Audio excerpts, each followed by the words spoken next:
It's your boy Fist in his house, bringing another great edition of Black Ops 2 for you.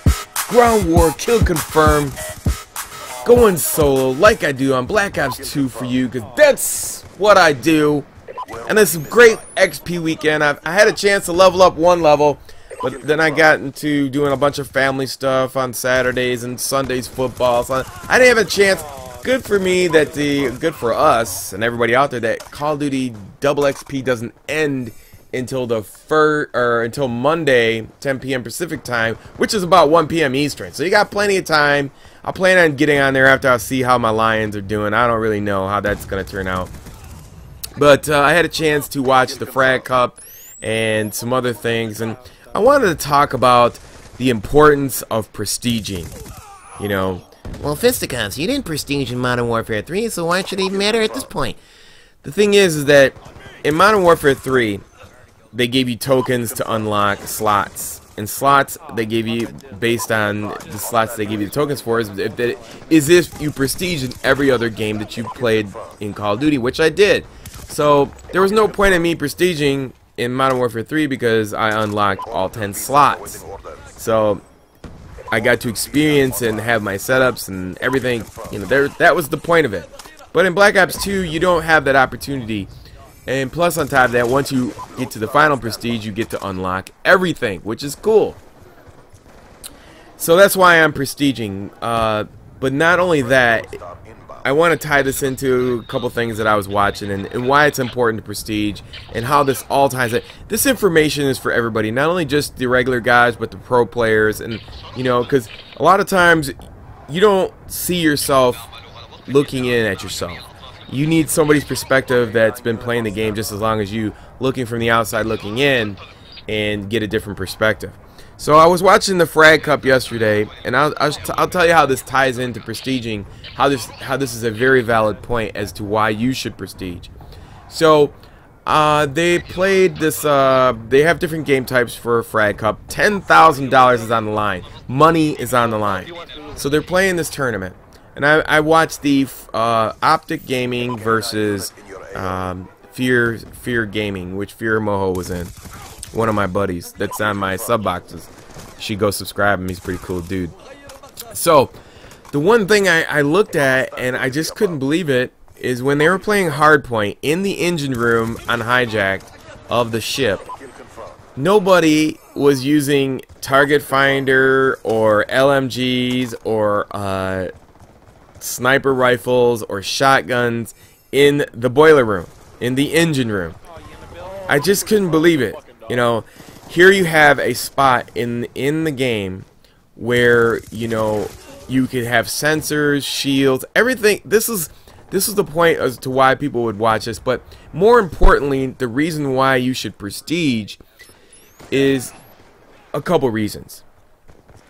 Being that, you know, whether you're a pro or not, the most important game type to play is Ground War because it's 9v9. And the point being is this.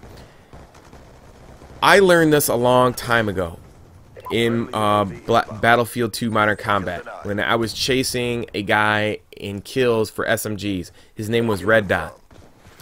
And I couldn't understand why he had so many more kills than me. And I couldn't understand why, you know, I was, you know, probably sometimes I would lose battles to him 1v1. You know, we was gaming and I would lose. And it come to my realization that he had more repetitions because he was playing games with bigger lobbies, 9v9, things of that nature. So he would get more kills and he would get better practice and so on and so forth. So that's why it's important to play 9v9 game types, because the game speed is much faster. If you go from a 9v9, I mean, it could be wiping your butt 9v9 to a 4v4 wiping your butt. The point is, it's coming from a 9v9, you'll be 10 times faster and your aim will be that much faster. You know, the game will move a lot slower to you coming from a 9v9 to a 4v4 match. And what I noticed is that the guys that prestige on certain teams and had more experience playing on faster game types, they were using weapons to their advantage. But what I truly noticed was the fact that You know, this is why it's important to prestige. So you can run through the weapons and test them and be ready for these situations. Because down in that boiler room, and this is a proven point, this is the point I'm trying to make, that nobody used Target Finder. In Target Finder, if you had the chance to prestige, you go and test everything. Nobody was using millimeter scanner, nobody was using shotguns. I mean, if somebody wanted to breach that room, there's no way they would be able to breach that room if you had a Target Finder with a shotgun on it. Because the Target Finder puts a diamond around you and it pops out like a big red thumb, and they're coming even close to the door, and the room is specifically set up for head glitching. And if you listen to my previous videos in the past, I said that maps were weapon specific game types. So based on that, you can see that both teams, there's only one person that actually seen past that. It was Nate Shot. He was using double pistols, I think TAC 4s, and a shield. So you see his game had evolved a little bit. Optic Scumpy had the Evo 40 with a laser sight. Now, what I mean by this is that these are people who played, like, you know, higher repetitions, went through the prestiging and tried out different things, and that's because of that. So that's why it's important that you go through this progression of multi-layers of 9v9 and getting that practice whether you lose or not. And the point being is that if either team would have had like target finders and shotguns, that maps, it's not map specific gameplay for weapons, it's hardpoint game type was hardpoint lockdown spots were weapon specific. And in that instance, for that scenario, there was head glitching areas that there's no way they could even breach that area if you set it up right with target finders and shotguns, and even the fail with the target finder. So these are the things that I want to point out to you guys. It's important.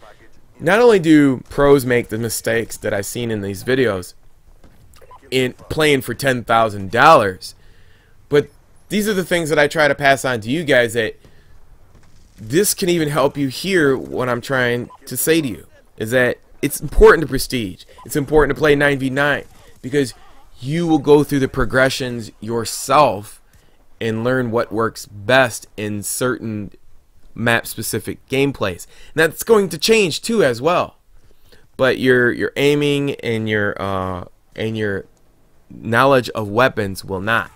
You know, they will be just as good, or if not better, playing in smaller game modes. But learning different game types that are specific to hardpoint, you need the 10 slots for those specific reasons. Because when you change certain slots, for the hardpoint, you want to have those slots available to deal with those situations. Either team could have easily locked down the engine room with target finders and shotguns, or LMGs and shotguns. The list is endless, but either team was using SMGs, and that is the point I'm trying to prove to you guys. Go through the repetitions, go through the prestiging, because that way you will have an answer for every scenario. Neither team, with the exception of Nate Shots and maybe a little bit of Scumpy, had answers for the other team. And that's my little tip for you today. I hope you enjoyed this gameplay and learned something for this. It's important to prestige in order to get your repetitions. I suggest going through 99. It's the hardest because you're dealing with more people. That's a proven fact through statistics. Until next time, it's your boy Fist. Peace. I'm out.